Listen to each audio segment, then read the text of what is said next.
untuk kita semua. Selamat Sore. sore. Terima kasih atas waktu dan kesempatan yang telah diberikan kepada kelompok kami. Baik, kami dari kelompok 4 akan memaparkan hasil tugas kelompok kami.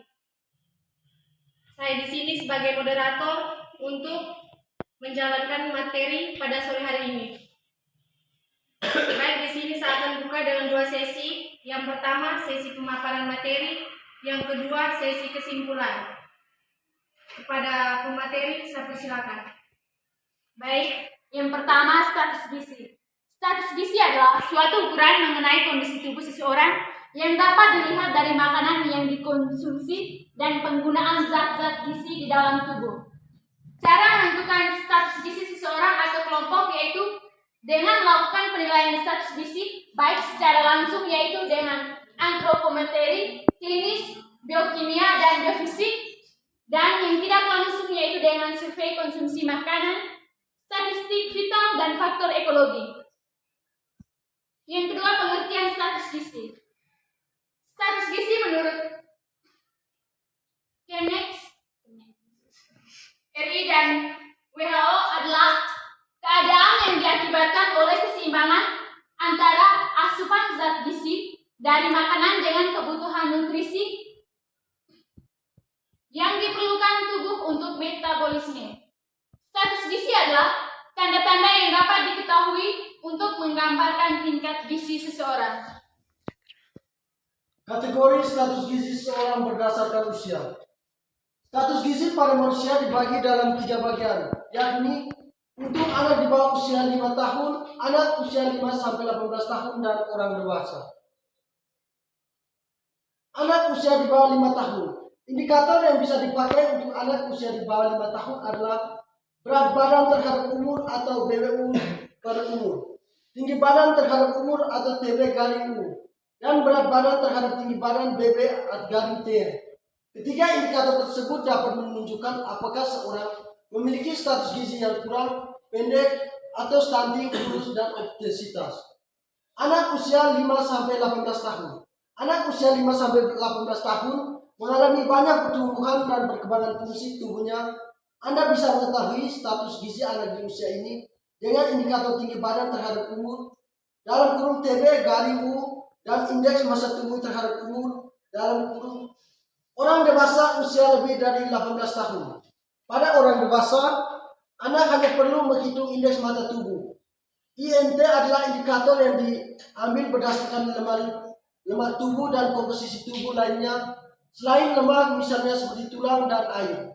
Dan dapat mengukur IMT dengan membagi berat badan atau dalam kilogram dengan tinggi badan atau dalam meter lalu dikuadratkan. Cara melakukan penilaian status gizi. Secara garis besar terdapat 2 cara melakukan penilaian status gizi, yakni secara langsung maupun tidak langsung. A. Penilaian status gizi secara langsung. Penilaian gizi secara langsung ini juga terbagi lagi menjadi beberapa cara, yaitu sebagai berikut ini. Antropometri.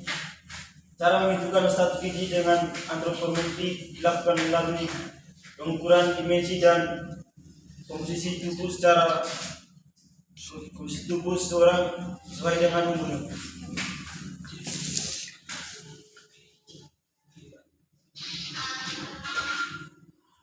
Pemeriksaan klinis. Ini merupakan cara penilaian status gizi berdasarkan perubahan yang berhubungan dengan kekurangan maupun kelebihan asupan zat gizi. Pemeriksaan laboratorium. Pemeriksaan biokimia dikenal juga dengan istilah cek lab. Pemeriksaan ini bisa berupa pemeriksaan darah, kadar albumin, pemeriksaan urin, pemeriksaan tinja, pemeriksaan vitamin dan mineral yang berkaitan dengan kondisi pasien. B. Penilaian gizi secara tidak langsung. Penilaian gizi secara tidak langsung dilakukan dengan mempertimbangkan hal-hal berikut ini. Survei konsumsi makanan. Penilaian status gizi ini dilakukan dengan melihat jumlah dan jenis makanan yang dikonsumsi oleh individu maupun keluarga.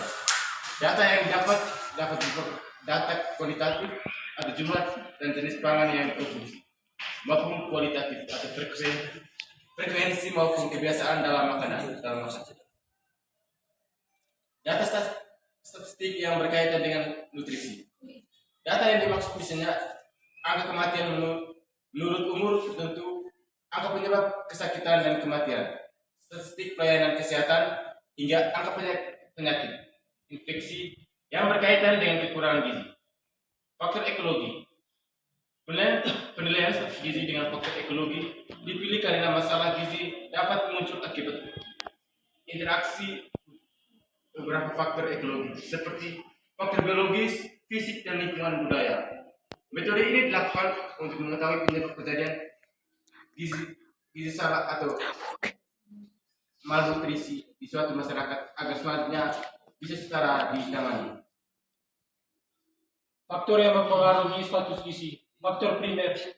Faktor primer ini mencakup kuantitas maupun kualitas gizi yang masuk ke tubuh, misalnya porsi makan, kebiasaan makan yang salah, pengetahuan tentang kandungan gizi pada pangan tertentu, hingga faktor sosial atau ekonomi. Faktor sekunder. Faktor ini berhubungan dengan adanya penyakit dari tubuh. Contoh misalnya, mengganggu faktor sekunder ini adalah gangguan pencernaan, penyerapan, metabolisme, hingga ekskresi. Jika merasa mengalami masalah dengan gizi, jalani penilaian status untuk gizi dilakukan untuk gizi di puskesmas atau rumah sakit. Baik, terima kasih atas waktu dan sumber yang diberikan.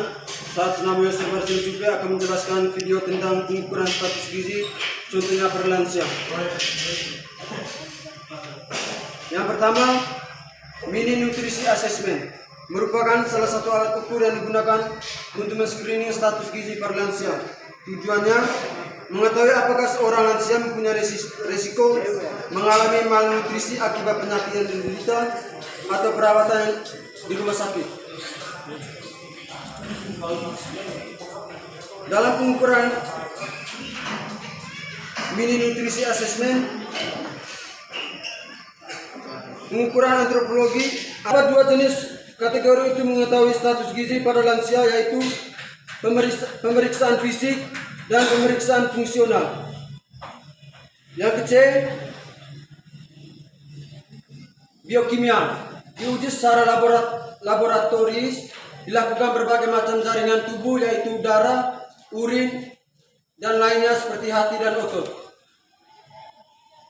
Sekian dan terima kasih pemaparan video yang saya bawakan. Atas perhatiannya saya ucapkan terima kasih. Baik, sekian dari pemaparan materi kami hari ini. Di sini saya akan memberikan kesimpulan.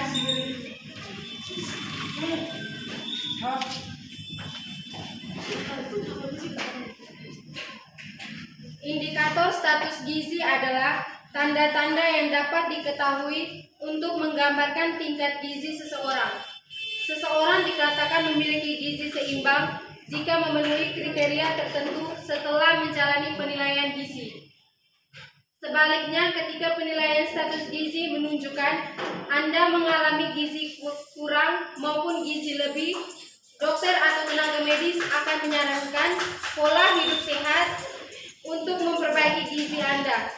Dengan berada pada gizi seimbang, risiko terhadap penyakit tertentu juga akan berkurang. Sekian dari pemaparan materi kami hari ini.